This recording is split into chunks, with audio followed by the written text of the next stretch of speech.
Welcome everyone to this webinar on developing a leadership pipeline. Probably one of the most important topics. We're going to focus in on this whole issue of leadership and again, finding the best leaders to lead your organization. But as we begin this webinar, just a word about Zinger Folkman. Jack and I just celebrated our 10th year together here, and we founded in 2003, and we turned 10 years old. We kind of wish we were 10 years old. We're a bit older than that, but one of the things that we did when we built this organization is we discovered some insights, and actually we discovered the way that we were advising people to improve was wrong. We'd always told them to focus on their weaknesses, to fix what was wrong with them. And we discovered this whole issue that strength-based, that great leaders did something well. And I think to a large extent, we contributed to this movement of positive psychology and building strengths. But we feel like our products here really make a contribution because we have some unique technology around how to build strengths. And to that end, we're going to focus in on great leaders and again developing bench strength as a critical issue in your organization. One of the things that we know is that 70% of executives think that their organization lacks adequate bench strength. That's a pretty high number. 97% of organizations report serious leadership gaps, and 40% say that these are severe. 65 to 75% of the current senior management will be eligible to retire in 2020. And of the leaders who are hired from the outside, it's estimated that 40% are pushed out or leave in 18 months after joining the organization. Adding to that good news, managers take on average 12 to 24 months to reach an acceptable level of leadership confidence in their new role.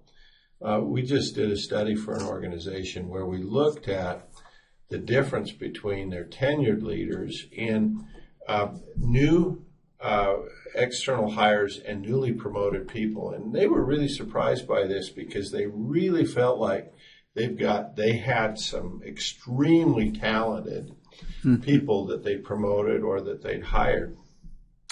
What was fascinating when we profiled them was that they were below the average of their tenured leaders, which, when you said compare and contrast these two groups, they'd say, I think they're better than our existing leaders, but they profiled as less effective. And we find this often when people move into new roles, that we find their effectiveness is less for about a year and a half, 2 years. It's a little bit like that catch-up that people need to make as they transition from one role to another. But that really captures that whole issue that when you do get a promotion, when you move into a new role, there's a sort of a dip in your performance. And you've probably seen that, Jack. Surely have. So Joe has talked about the fact that this is an extremely important issue. Let me now just say a word or two about the urgency of it. We've been talking for the last 20 years about the fact that a high percentage of senior leaders are eligible to retire. That's been going on for a long time.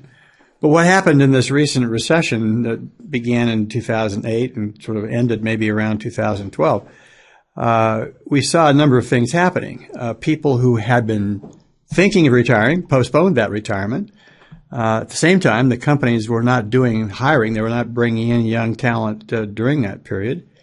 Turnover did decline.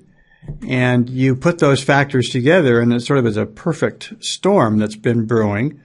And the need to develop leaders is therefore at an all-time high.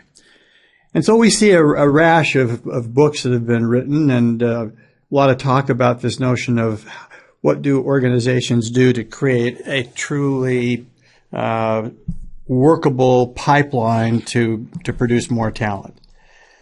The pipeline metaphor for us is an interesting one. It describes an ongoing process in contrast to an event, which I think is the right way to view it. I guess the thing I don't like about the notion of a pipeline is that it sort of makes it appear that it's not very labor intensive, that it's just happening on its own. As long as it's flowing downhill, it keeps flowing. And there's no visibility inside about what's going on. You see nothing of the process, and you can just hope for the best as it comes out the end. And I think that, secondly, the pipeline metaphor can reinforce old conceptions. This conception that there's an unseen hand that's planning people's every move and is mysteriously kind of picking winners and losers and using some kind of arcane wisdom that might be present in some very wise people at the top. Kind of brings out the paranoia. It brings out the paranoia, certainly, in a lot of people inside the organization. And it sort of suggests that the system, some mysterious way, can select, very plumb kind of assignments for this chosen few that will prepare them for their positions in the future. I had the opportunity a long time ago, back in 1976 or 77, to work with a fellow named Walt Mahler. Mahler was a long-time consultant to GE and Exxon, IBM, and he was the one who really kind of pioneered this whole idea about creating a more systematic, visible system to identify people for, candidates for succession. And he was successful in kind of getting those ideas adopted by the largest corporations that were concerned about this issue at the time. And certainly the GEs and IBMs and Exxons did a lot of work following his ideas. As it became really popular and commonly accepted, as you would expect, there were certain criticisms that arose about it. And the criticisms primarily, I think, kind of centered around the fact that these pipelines became sort of paper pipelines, and there was just enormous bureaucracy and results and assessments and reports. And the critics would say, well, the problem was it didn't create better leaders. It just made, all this bureaucratic paperwork nightmare.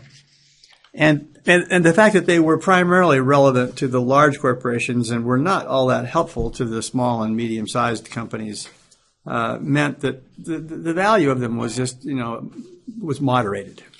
I remember a criticism I heard of one organization who said that they spend 80% of their time just trying to figure out who the next CEO is going to be, right? That it really, it was that massive and that difficult, and those, but that was the purpose of all this discussion and paper and yeah.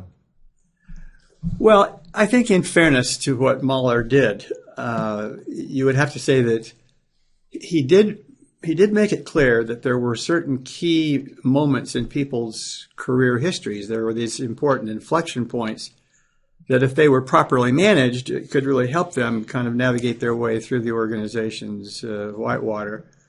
And that when leaders kind of bypass some of those key inflection points and didn't take the necessary steps, that their careers seemed to be really hampered.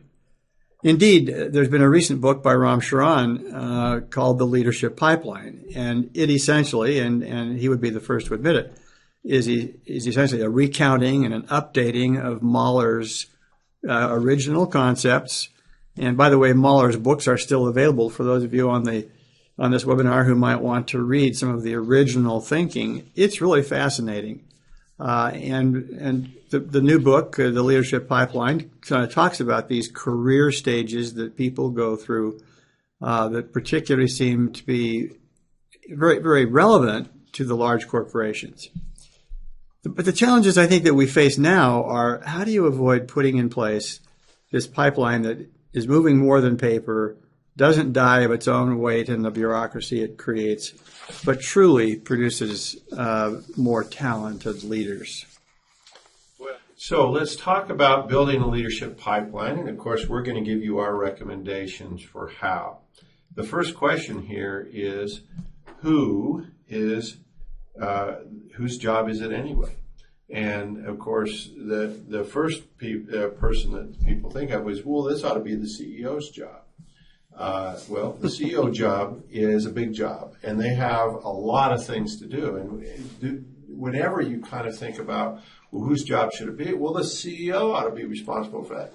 They've got 15 balls in the air. If you give them this one, they won't do it very well. So I don't think it's the CEO's job exclusively. And if you say, well, it's line managers' jobs, well, yes, they need to be. You cannot do it without the line manager. But if they've got 15 balls in the air too, and the logical person here is it's got to be human resources. They need to be responsible for this. They need to take the lead role in terms of doing it. So what's our point of view? Human resource is the strategic orchestrator. Now, what do we mean by that, Jack? What's the orchestrator here, the difference? Well, yeah, they're just kind of creating the structure for it to all happen, and they're kind of helping, manage the mechanics, but that it has to be owned by the senior leadership team collectively. Right. So if HR does everything, right, then the management team will go, not my I didn't do that, or I don't agree with it. You've got to have line management agree with it. They've got to own it. Yeah. They've got to, but you need to orchestrate it. HR needs to orchestrate it. And so if they orchestrate meetings where talent management decisions are made in a serious kind of way, that's the big contribution that they can make. And you can create tremendous value by doing that process right, because what comes out the end of the pipeline is great leaders. Now, you need to be proactive. HR needs to be proactive and not reactive, and there needs to be a strategic focus. This all has to be tied to where the organization is going, what kind of leaders we need, what kind of leaders we need in the future. It needs to be, HR needs to manage the process and make it more efficient, and we need to be able to measure success. At the end of the day, you need to be able to differentiate and prove that when people come into the pipeline, the people coming out the end are better. Exactly. And by the way you do that is by having a real accurate measurement of leadership effectiveness. And without that, and we provide that for organizations, we can actually measure that. So you need a proven process to develop leaders. And we have some suggestions. We do. And they can read down this list as we get prepared to kind of go through them one at a time with you. And we're going to go through this list with you and sort of talk about this. But this is our list, our top 8 suggestions for what to do. All this bureaucracy has led a lot of organizations to push on the other side of that, the complexity to the simplicity. And I really find it amazing that too often a lot of organizations right now, I was talking to a CEO recently, and he says, I only want 5 competencies. And I said, well, wonder if there's more, it's more complex than that. And he says, oh, I just want 5. I want this simple. I want it simple. It reminds me a little bit of a situation where you might be sick and go to a doctor, and the doctor says, so I really want this simple. And you say, great, I want it simple too. And he says, let's do a blood test. And you go, well, I'm feeling sick, my indigestion, these things are happening. Well, a blood test, well, it's a good test. It's a really good test. We'll just do one blood test. That's it. And as a patient, you're going to push back and say, look, I think I need an EKG. I think I need, I need my temperature taken. I need this and that. One of the things that happens is that when we simplify too much, we ignore very important relevant data. Yeah. And so as you think about this whole idea of simplicity, we want simplicity, but if it's too simple, it fails to accurately measure what we're looking at.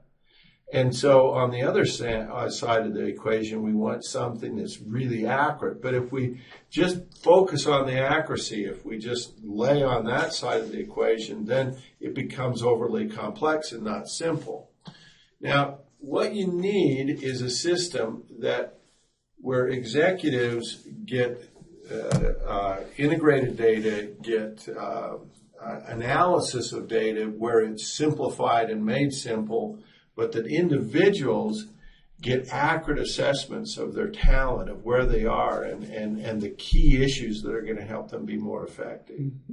And it's this combination of simplicity and accuracy that I think would make this system work. Don't oversimplify it. This isn't, don't just do the blood test, but don't complicate it either. That makes sense to you, Jack? It does. It does. So we sort of can build on that a little bit and sort of make that movement and take that, individual data and move it towards simplification.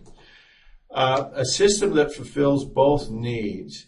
Complex systems fail, but overly simplified systems cannot create the accuracy to assess leadership capability. So what the organization needs is a simple process that's not time-consuming, a system that's accessible and up-to-date, and synthesized data. Yeah. And we're going to sort of show you a little bit about how you can do that with the competency model and really take a fair number of competencies and lay that into a more manageable few. But then the individual needs an accurate assessment of the leadership strengths and potential fatal flaws. They need to understand in detail motives and motivation and tendencies that they have. And if they can really get good feedback on that, they can make some significant changes. Candidate discussions with managers about career opportunities and options. Those need to occur, and they need to be quite frank, straightforward, and there's some detail there. And coaching and follow-up also need to occur. So that's the first issue. Okay, the second bullet point that we're presenting to you here is that this whole process needs to be owned by the senior leadership team. There is this propensity in organizations for senior leaders to sometimes hide and squirrel and guard talent that's within their own domain. And it's only when you begin to get the senior team working collectively and collaboratively that this whole process is going to work. The idea that talent does not belong to one division or one function, but it belongs to the organization. And it's that the evaluation of people is too important to be left to just one person, namely their boss. No single leader ought to be in a position to kind of make or break someone's career. So the part of the pipeline that leads to senior management positions needs to be owned collectively by the senior team. And what this guarantees then is that everybody in the organization has more than one coach if they are truly one of the aspiring leaders. But can't emphasize too much that this needs to be owned by the senior team. And they own the talent, right? And they own that's I think, a key they issue. They collectively own the talent. And we've both seen organizations recently where the CEO has had to step up and say, look, I own the talent. But but that only goes so far. And the senior team needs to own the talent. The third point we want to introduce is this notion that development needs to occur at all levels. And let's just take for a moment just a little poll here. We'd like to ask the people who are participating on the webinar today, do you personally currently have a development plan on which you are working? Just give us a kind of a yes or no answer. We think this is where it sort of all starts. Now, be honest. Don't tell us what we want to hear. As the data is flowing in, it looks like, well, the big majority of you are saying, no, I don't. And so the yes answers looks like maybe 18, 19%. And that kind of confirms what we had sort of suspected, is that it's not the majority. I was with a group in Connecticut a week or so ago and asked that question. There's about 20, 25 people in the room, and how many of you have a current development plan that you're actively working on? And 2 hands went up. But we've asked that. I remember there was a session you did with a bunch of executives of a large bank, and and they really. They had a really good system for doing that, and we were shocked at how few had a plan that they were working. Yeah, let's just summarize by saying that when we've collectively asked that question, it's really always a minority of executives that have any active plan on which they are working. And these are some of the best led companies in the world. And so the point then is that leaders need to become actively involved in this whole development process, and it needs to be elevated to being a much higher priority for the company. And that means the participation in formal leadership development processes. It means working with your subordinates to create development plans with each one and tracking their progress. It means managers being willing to kind of hold their subordinates accountable, and just as they might have some consequences for failing to make a sales number or a profit number, that they are being held accountable for making their personal development plan come true, and then them being accessible to provide coaching to the people who need it. We see organizations who, on occasion, want to rely on performance appraisals as a way of evaluating potential and to help in this pipeline process. And why doesn't that work? And you may have some other things to add to this, Joe, but my experience has been that performance appraisals are almost always prepared by the immediate manager only. Secondly, they're based on a relatively short time period. It's a 1-year period, usually at the most. It's always a look in the rearview mirror. It's always what's happened in the past. It's not sort of thinking about what's the future, what's this person going to need to be doing differently as their career unfolds. And the worst part of the whole thing is that, I don't know about your experience, but mine has been that managers often begin by saying, let's see, how much money do I have to give you in order to keep you kind of here in the organization? Oh, then that means I've got to give you this rating on the performance appraisal system to justify that compensation. And so the whole performance appraisal is muddied by dollars, and by compensation. Dollars and by percentages. So only such and such a percentage of people can have this rating, which means it's a forced distribution, and it's like we can't give people the rating we want because we have to force it into a distribution, which means that our ratings oftentimes aren't correlated. The performance ratings don't correlate well. And worse yet, the performance appraisal never tries to anticipate where's the business going in the future, or what will this person's specific job be demanding of him kind of going forward. Well, and that developmental discussion is very, very important. And again, separating the performance discussion from the developmental discussion, I think, is a key that a lot of our clients have recognized and important. The fourth issue is a valid competency model, and competency models are prevalent. It's fascinating to me how some organizations come up with competency models, and I've been amazed at how often CEOs feel like that's their job. It's like they had a dream one night and they wake up and they go, I have figured out the competencies here. It's amazing. The thing that's critical here is that competency models need to predict outcomes. Again, if you're saying that competency models are the leadership behaviors that are going to move the organization forward and they're going to create value in the organization, my question is, show me the money. How do you know that? And can you prove it? And if you can prove it, if you can see the relationship between the measurements on that model and successful leadership, and if successful leadership is correlated to all these outcomes such as turnover, employee engagement, and those kinds of things, then great, you've got a valid competency models. And my sense is that most organizations don't have that. They have a competency model that's never been validated and never been verified. And one of the things that we found when we did our original research on these 16 differentiating competencies, we looked at 200,000 assessments of 20,000 leaders.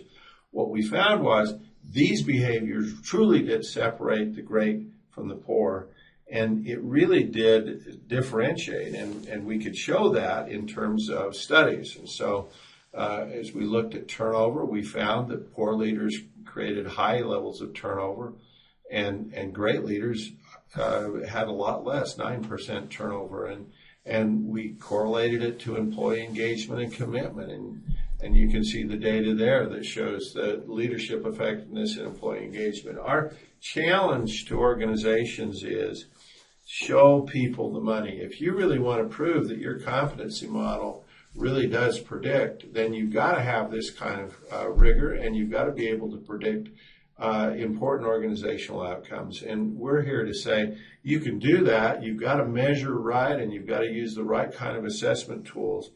But having that power and being able to show people that there's a correlation between these important outcomes and organization success is really, really important.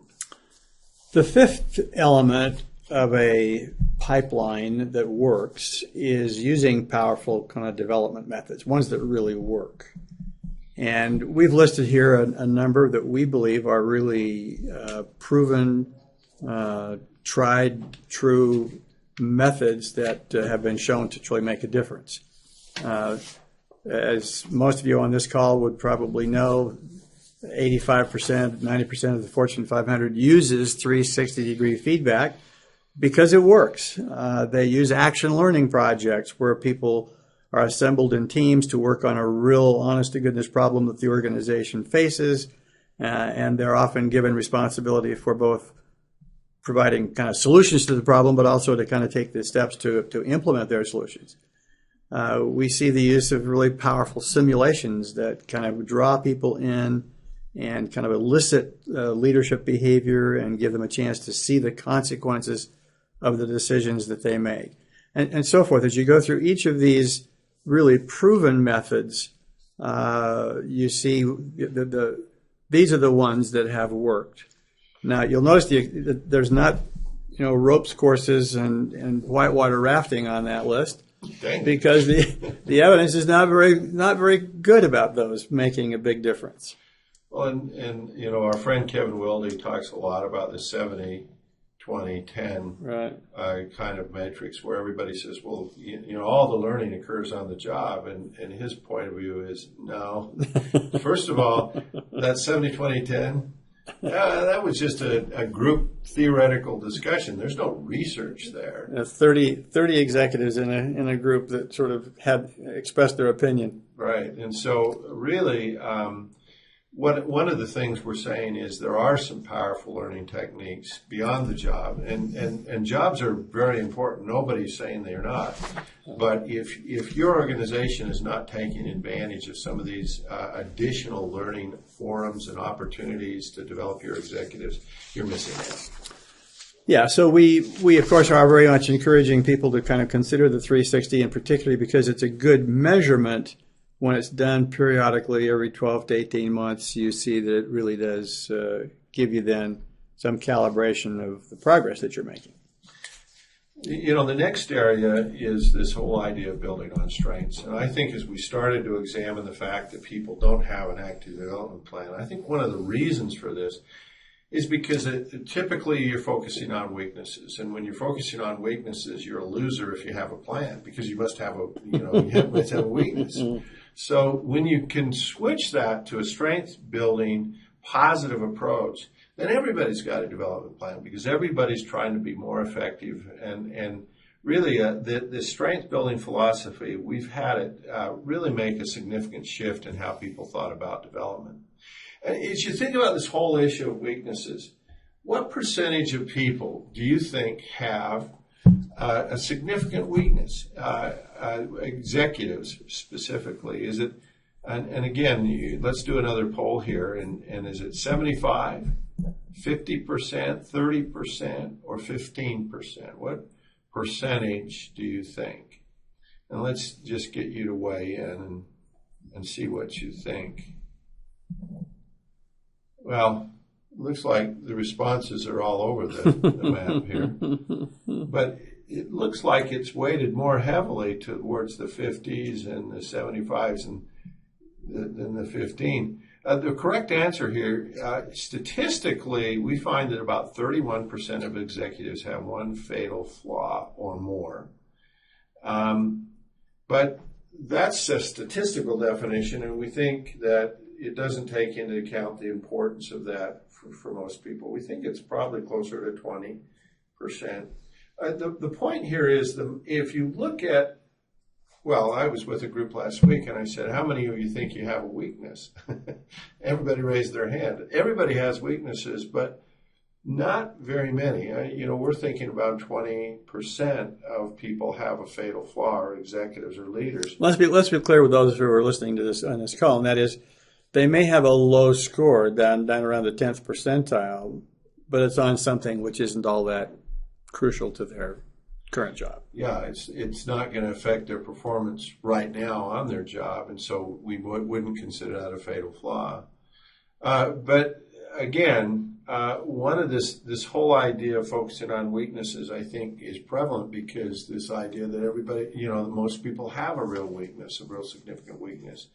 The reality is they don't. And again, our research, when we looked at the impact of strengths, we found that people with 3 strengths, if they did 3 things well, their average effectiveness rating was the 81st percentile.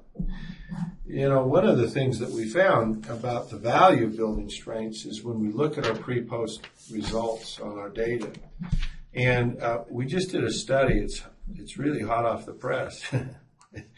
This morning. We looked at a study of 412 leaders, 5 different organizations where we'd done pre-post analysis on the data. And what we found in that, we looked at leaders who were focused on fixing weaknesses. And we found out that they were able to make a transition from the 43rd percentile to the 62nd percentile. When they focused on weakness, they got a 19 percentile point improvement. But actually, those that build on their strengths, they start at the 60th percentile. They sort of start where the weakness-focused people let off. End up. But they actually, and keep in mind that the higher you go on the effectiveness scale, the tougher it is. I mean, if you start at the 20th, it's not hard to get to the 50th. So they move from the 60th percentile to the 86th percentile, a 26 percentile point gain. That's 5 percentile points better. We've done this study over and over again. We've done it 3 or 4 different times. We've always found that the strength building group got more gain than the weakness focus group. So one of the things that happens when people focus on their building their strengths is they make more progress. And that's basically because when you're working on your strengths, you're more passionate. What's impressive to me, Joe, about that is how high they got. I mean, how much progress that they truly made, which is it's really. Yeah, it is significant. 86 percentile is very impressive. I mean, they really made a difference. Okay, building on strengths. One of the things that our research has pointed out is that building a strength isn't just the same thing as working on a weakness, that there are some added methods that seem to be useful. This concept of cross-training has become very well known in the world of athletics, where people are able to use other exercise methods to build the aerobic capacity and to build their endurance and to build muscle strength. And the notion of cross-training is well known in the field of athletics. We've applied that same idea of complementary skills to acquiring leadership talents. And so, Joe, I think you did a very interesting study where we looked at the people who got very high scores on what we would consider to be the talent management capabilities or competencies, and then correlated those with what were those behaviors that were highly statistically significantly correlated with that talent management skill. And you might just talk about those. Yeah, and since this is the focus of this webinar is around how do you create great talent, really what we're trying to say here is that the people that were best at developing talent tended to be good at these companion behavior skills. And so as you think about this, we think that these are the key critical skills as an individual leader might need to really have, well, I love this word. It's one that Kevin uses, a talent magnet. You know, that you're known in the organization as being the person that really has this pool of people. You bring people in, and boy, they get the next level positions, and they really are. You're a talent magnet.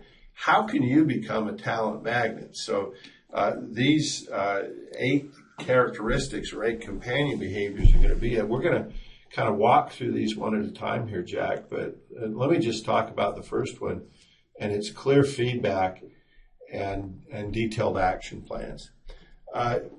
Everybody knows how tough it is to give really good, honest, straightforward feedback, and actually we have a whole course on that, don't we? Yeah. Because it is so hard to do. But as a leader, and so often people just don't tell people, they don't let people know what's going on. That is the number one strongest correlate to being a talent magnet. And probably closely allied to it is the number 2, coaches and mentors others, so that the willingness to kind of provide positive reinforcement, reassurance, but along with that, kind of redirecting feedback when the manager or the colleague sees someone doing something imperfectly is the second one. Well, and as we know, and you wrote that book on that, you and Kathleen, there's a difference between giving coaching and advice. Right, right. And most managers think that coaching is advice giving. It's a very different skill. So that's a key characteristic. The third one is inspiring and motivating others. And again, talent, I think a key issue here in developing talent is getting people passionate and excited and motivated to go the extra mile, to do something that's significant, to overcome those obstacles and really do some things that are critical. Having that ability to get others inspired and motivated and excited about their jobs is a key variable and an important characteristic of a talent magnet. And the fourth one about how do you get people inspired and excited? We know that setting stretch goals is one of the keys to it. So high performance standards and creating accountability. It isn't all the soft stuff. It's kind of having high expectations and setting the bar high. And really being clear with people about what high performance is. I mean, the reality is that most of us sort of do the minimal possible to get by because we're so busy, right? And if that manager doesn't say, here's what high performance is, then people won't do it. Of course, a very important aspect of this is providing rewards and recognition. And I was with a group recently, and I said, "How many of you recognize people too much? Do you just dish it on too much? Anybody?" And a few people said yes, but 90% of us, we don't recognize enough, we don't reward enough, we don't say thank you enough. And really, we're all volunteers here. We're all, and when managers believe that, and when they do recognize people, that's a key characteristic of talent. And the next one maybe is the flip side of that same coin. That is that not only do you provide recognition for people who do a good job, but at the same time, you have really high expectations of them. You have very positive expectations of what they will achieve, and that's a fundamental mindset. Well, and we've all had that manager that we worked for that you could do nothing right. Mm-hmm. That nothing was ever good enough. Never good. Yeah, good. There was this, it's just, and again, and the difference between that and that expectation that you can do better, you can do more. I still remember that interview we did with that large organization where that fellow had doubled he'd reduced the cost of materials by half. And we said, "How did you do that?" And he says, I just told people I think we can do better." And he had these positive expectations. So the next one is building trust and respect. And this trust and respect is just such a key variable. And, people don't work for you a long time, and they don't stay with you, and they don't bond to the organization because you threaten them, because they feel like they're going to lose their job. They do it because they trust you, they respect you, that culture is built, and that's a key variable. And the final one is really kind of fascinating in that the people who are good at talent management, surprisingly, are also good at being strategic in their thinking, taking the long-term view, the macro view, not just the micro view, And so this is a fascinating combination of mindsets and skills and activities that are those cross-training complementary behaviors for being an effective developer of talent. Well, and so here's our recommendation. If you on the call are thinking, how can I be a talent magnet? These are the keys. These are the keys. These are the variables. And think about one or two of these that you could really utilize in your personal life and in your practice at work. And these will lever you further, and we can give you more information on this. Well, let's go to the seventh thing, and that's developing leaders at all levels. One of the real dilemmas about this whole talent management is this idea that a few people are going to get developed and the rest of the people, we don't care about them. the kind of the haves and the have-nots. And, it's an interesting thing because we think that there's a real connection between skills as a leader and success of the organization. Now, we've demonstrated this in hundreds of examples, but the one I'm laying out here is leadership effectiveness and employee engagement. This is 8,000 leaders from the same organization. So it's the same organization, the same pay system, the same benefits, but different leaders. So if you work for that same organization and you have a really terrible leader, the engagement of the employees in that group is at the 24th percentile. But if you work for a great leader, the engagement is at the 83rd percentile. And the only variable that's different is the leader.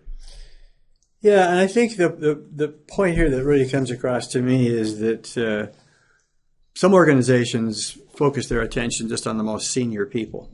And yet the window through which the great bulk of the workforce sees the organization is their immediate supervisor. Right.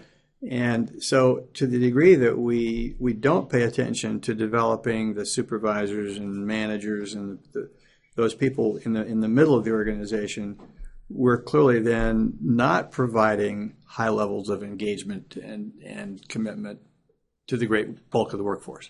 And I think the other interesting thing is that some organizations believe they've hired these whiz kids, right? Yeah. They went to great schools and they hired them, and they really treat them well, and they're going to be their future leaders. Mm-hmm.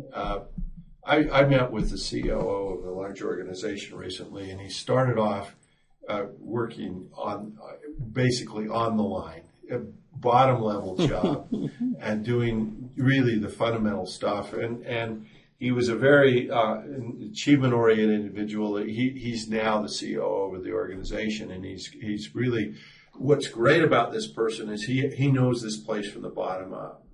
Now, in that he wasn't a whiz kid, but he became a whiz kid. Some of the best organizations some of the best talent in your organization, they're down in the bowels of that organization. And if you can cultivate them and find them and identify them, you're going to, where are they? And you'll never know if you don't develop them. And if you don't, they may be late bloomers too. They are late bloomers, and so be aware of that. Point number 8 about sustainability. So as a young graduate student working on my doctoral dissertation, I created a training process for sales teams. And I was able to demonstrate that we could really create higher performance amongst sales teams with a certain kind of team development activity. And I remember having a professor say to me sort of after this was all done, and I was so proud of myself and what I'd accomplished. He said, "Yeah, but what do you do to have it continue? What do you have it? How's it going to last? It's all about sustainability. It's not about a one-time kind of flash in the pan."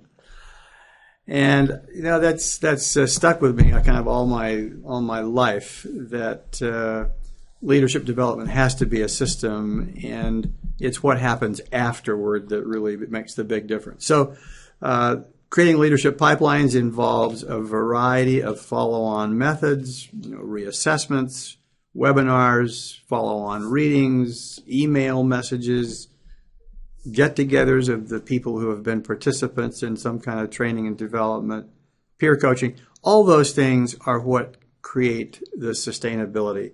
we've relied very much on the learner's motivation. We've relied on having clear goals and other kind of steps. But we really do need to pay more attention to the whole sustainability kind of issue.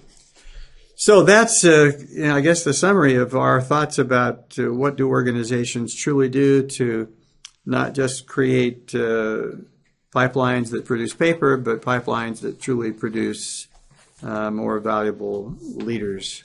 And we welcome your comments and your feedback to us. Hope that we've said something today that will be of help to you in your own thoughts about your organization's leadership pipeline. Thank you.